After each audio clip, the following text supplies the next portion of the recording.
नमस्कार मित्रांनो, आपलं स्वागत आहे एक्झाम क्रॅकर करंट अफेअर्स या आपल्या यूट्यूब चॅनलवरती। आज आपण पाहणार आहोत 11 सप्टेंबर 2025 मधील महत्त्वाचे प्रश्न जे सर्व प्रकारच्या स्पर्धा परीक्षांसाठी उपयुक्त ठरतील।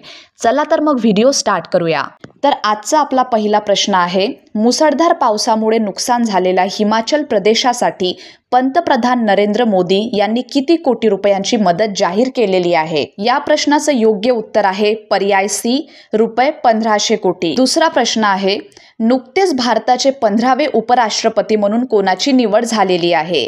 तर CP राधाकृष्णन यांची भारताचे 15वे उपराष्ट्रपती म्हणून नुकतीच निवड झालेली आहे। पुढचा प्रश्न, तेलंगणाचे मुख्यमंत्री यांनी नुकत्याच कोणत्या प्रकल्पाच्या दुसऱ्या व तिसऱ्या टप्प्यांचे उद्घाटन केलेले आहे? या प्रश्नाचं योग्य उत्तर आहे गोदावरी पाणी प्रकल्प। प्रश्न क्रमांक 4, अलीकडेच भारत, इराण आणि आर्मेनिया या देशांमध्ये तिसरी त्रिपक्षीय बैठक कुठे पार पडली? याचं योग्य उत्तर आहे पर्याय सी, तेहरान इथे। प्रश्न 5, आंतरराष्ट्रीय पृथ्वी विज्ञान ऑलिम्पियाड कोणत्या क्षेत्राशी संबंधित स्पर्धा आहे?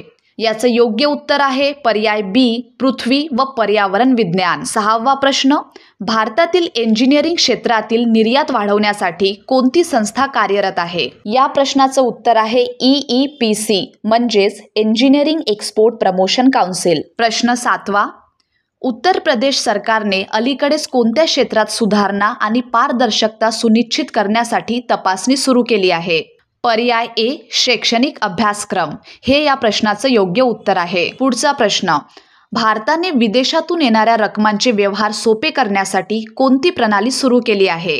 तर याचं योग्य उत्तर आहे UPI UPU इंटिग्रेशन। प्रश्न 9, TGPSCच्या परीक्षांमध्ये सुधारणा करण्याचा निर्णय कोणाद्वारे घेण्यात आला? पर्याय बी, तेलंगणा उच्च न्यायालय हे या प्रश्नाचं योग्य उत्तर आहे। आणि आजचा आपला शेवटचा प्रश्न, भारत आणि श्रीलंका यांनी मन्नारमध्ये कोणत्या सुविधेसाठी करार केलेला आहे?